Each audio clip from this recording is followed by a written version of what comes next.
voi che starete forse quando starete un po' scomodi. Cercate di trovare una posizione critica da parte di qualcuno, di fare delle commemorazioni.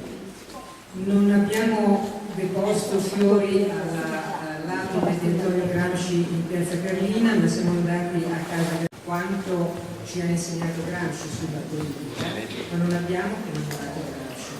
E questa sera, con questo spettacolo teatrale, continuiamo a non commemorare, ma a parlare di più del Gramsci privato, del Gramsci figlio e del Gramsci fratello, che non del Gramsci politico, del Gramsci grande intellettuale sulle cui spalle abbiamo cercato di guardare il mondo attorno a noi.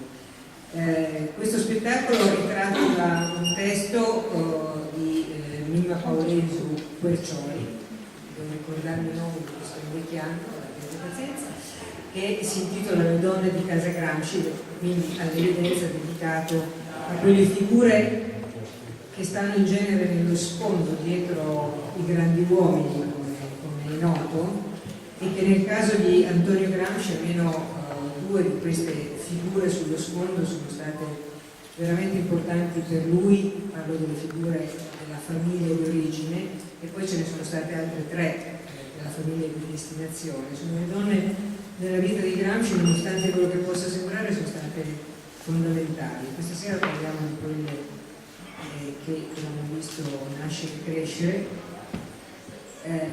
Lo spettacolo è gestito alla regia di Susanna Nomeli, a cui prontamente lascerò di svolgere il suo compito. E lascio la parola al suo vicepresidente, se non erro, Enzo Cubusi, che a sua volta vuole dire qualcosa su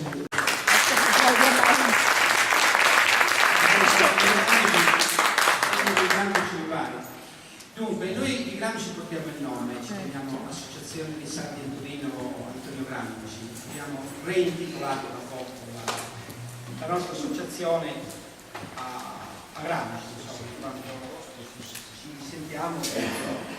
ci sentiamo di praticarne per quanto possiamo il pensiero, di porre le sue azioni, il suo pensiero nelle nostre azioni quotidiane.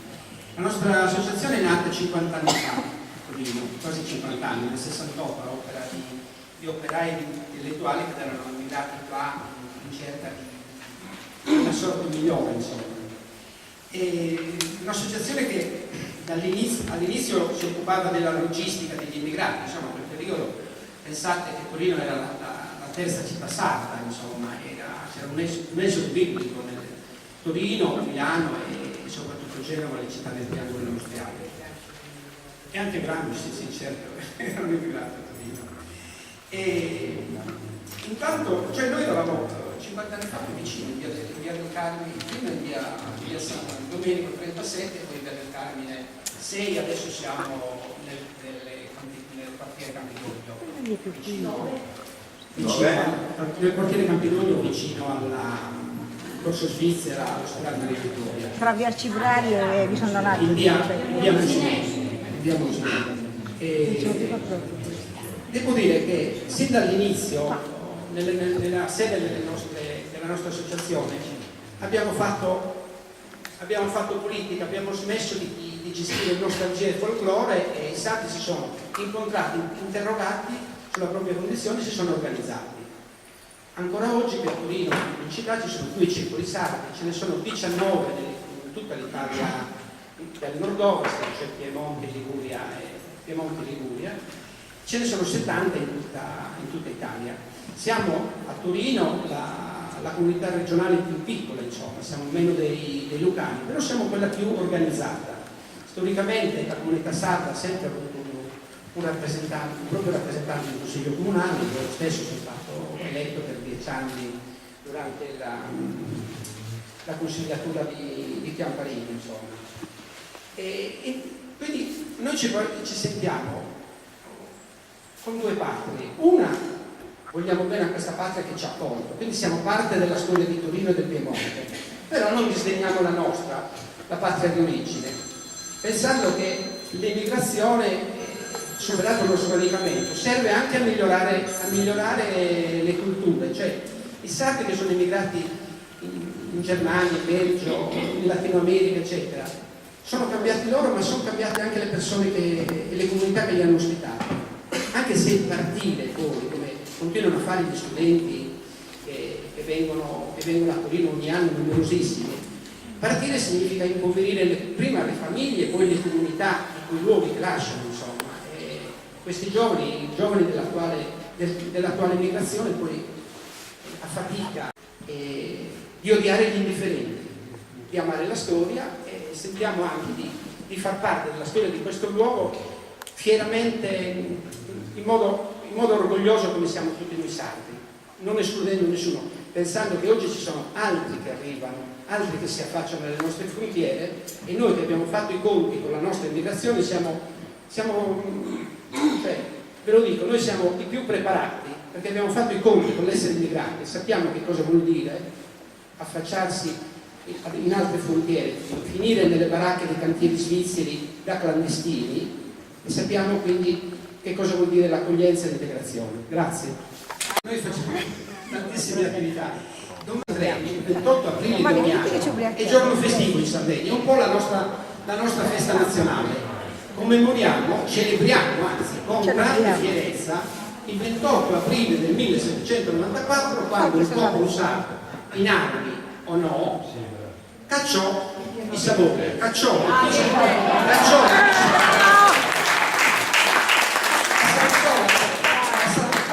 il Palazzo e cacciò il viceré Vincenzo Barbiano, che era sordo all'istanza del popolo sardo, che chiedeva per esempio di istituire a Torino un ministero per gli affari sardi, chiedeva dei posti nella burocrazia statale, eccetera. E allora al grido "Animo patriotto sa guerra" cacciavano i piemontesi di allora. Quindi domani, nella chiesa di Santa Croce, di fronte all'ospedale Maria Vittoria, celebriamo questa giornata ci sarà il concerto di un coro, il coro Villa del Maschi di Cagliari, che naturalmente canterà le canzoni sarde della lotta di quei giorni. Alle 19, domani alle 19 venite in amicizia, naturalmente. Domani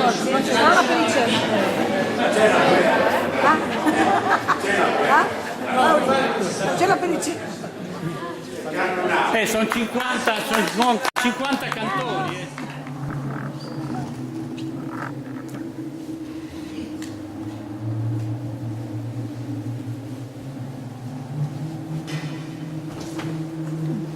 Hai scritto,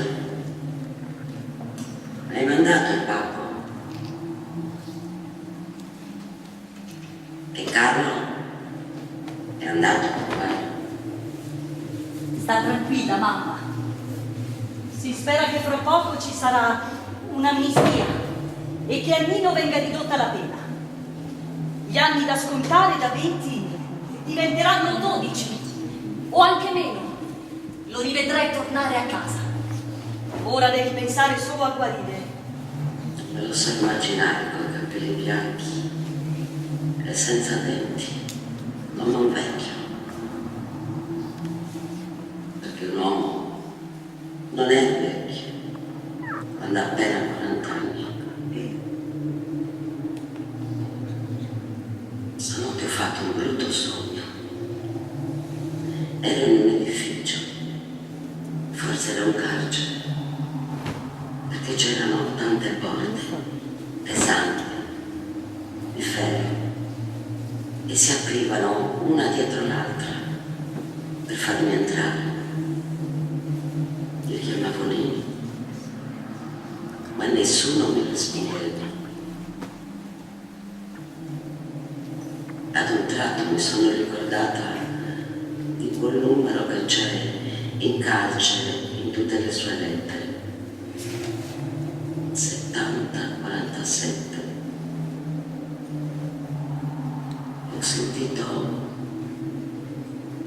come la mia voce in un eco che attraversava corridoi bui e c'era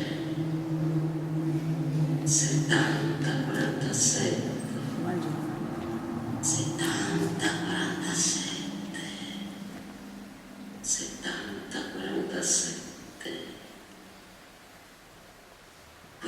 un uomo piccolo. Soprattutto per mamma. Mamma lavorava sempre. Aveva una vecchia macchina da cucire Singer, con cui confezionava camicie da buono. E poi sapeva cucinare molto bene.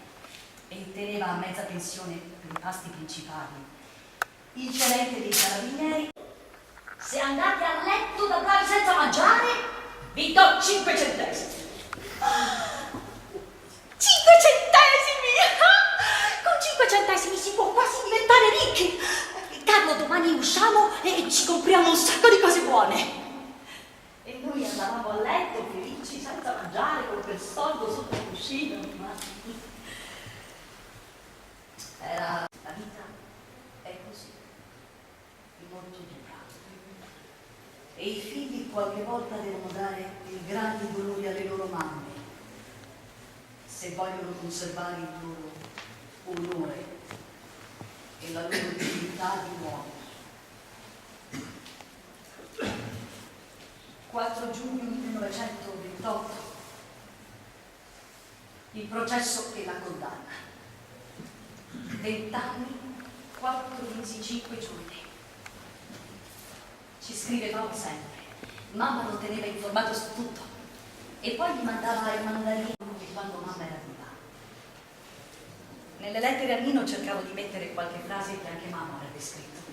E poi gli parlavo di Ghilarza, gli mandavo le foto dei miei bambini. Più in là ci arrivò una lettera di Tatiana, diceva che Nino voleva tornare in Sardegna, voleva andare a Salto del Sud per riprendersi. E allora bisognava trovare una casa appartata, confortevole, bloccarla subito, pagarlo in anticipo. Gli diedi subito da fare e trovai una soluzione. E così aspettai fino alla primavera del 37. Ad aprile mi dissi, ormai ci siamo. E il 27 era un giorno come gli altri. Erano giorni d'attesa. Mi diede un bacio sulla fronte dicendo che è arrivato un telegramma di Carlo. Nino è morto. Così fuori dal Gazzetta che parlava sull'uscio della vicina. L'ha detto alla radio. È morto alla clinica Acquisisana di Roma l'ex deputato comunista Antonio Gramsci. All'estero tutti i compagni di partito e le correnti antifascisti onorano la figura di Antonio Gramsci.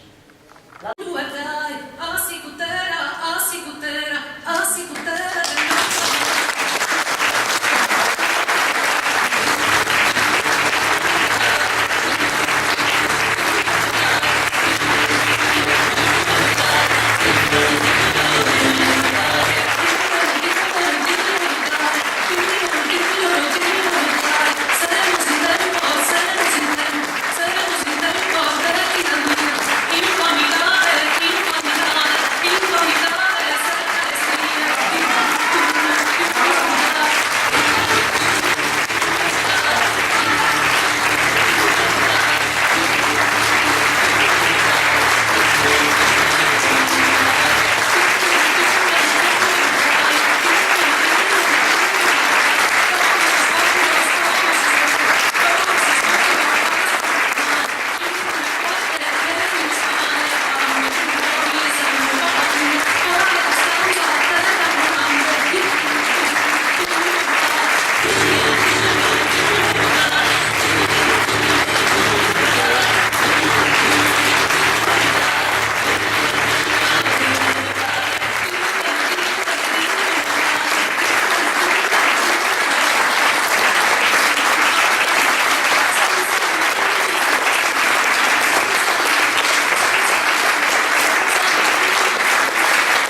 tantissimi e siamo così vicini.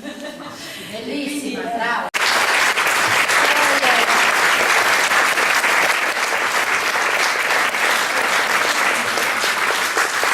ecco, io mi presento, sono Marta Proietti, ho un cognome continentale ma sono sarda. Sono di Milazza, quindi questo spettacolo, io sono molto affezionata a questo spettacolo evidentemente perché ho vissuto la mia infanzia dove l'ha vissuta anche Nino, che ormai è un amico. Io ho fatto molto presto la conoscenza di Antonio Gramsci, le prime letture già alle scuole elementari, la raccolta alla Leone Riccio, e soprattutto alle scuole medie una conoscenza molto preziosa, molto speciale, la nipote di Antonio Gramsci, la figlia di Teresina che oggi ho rappresentato, la mia ex insegnante di francese delle scuole elementari, la professoressa di Paulesu che... Ah, la conosce pure lei? È la mia professoressa. Wow! Alla Torre Aragonese che c'è ancora, non so se sapete, c'è anche un importante casa museo, Antonio Gramsci, e quindi i luoghi, ecco, li ho vissuti anch'io, mi sono familiari, e soprattutto questa ex insegnante che è ancora viva, sta ancora di Lazza, è molto anziana ovviamente, mi ha parlato di sua mamma, di Teresina, insomma, di questa sorella, forse la prediletta, no?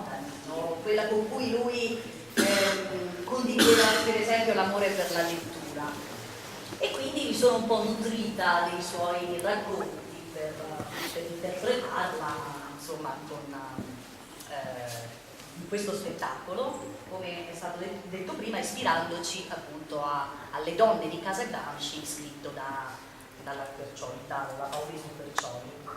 E ecco, come è stato anche detto, questo è uno spettacolo che parla di Nino, è tutto tranne Gramsci, proprio perché si voleva un po' restituire un'immagine un po' più umana, anche dal punto di vista della sua famiglia, in particolare di queste donne che hanno fatto la resistenza, anche loro hanno resistito, hanno voluto fortemente, soprattutto la mamma, anche a scapito di altri figli, per cui insomma, questo accento un po' c'è, la differenza fra i figli evidentemente si sentiva, ma tutta la famiglia comunque solidale per far sì che Nino studiasse, per far sì che andasse avanti, e quindi restituire appunto anche, perché no, un'immagine un po' più umana, forse anche un po' più vicina. Questo spettacolo è stato proposto anche nelle scuole e devo dire che in Sardegna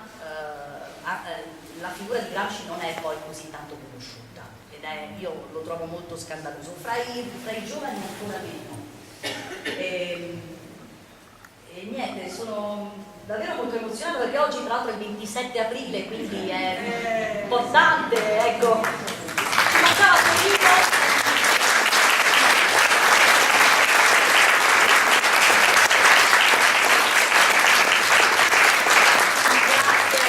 Grazie per averci ospitati, perché Torino è una delle tappe previste nel nostro percorso dei luoghi gramsciani. Siamo stati ovviamente a Ghinarza, Ales, Cagliari, Oristano, Sant'Ursulto, Sorgono, adesso a Torino e poi presto a Roma. Speriamo insomma di replicarlo oltre, insomma, sempre di più. Grazie per avermi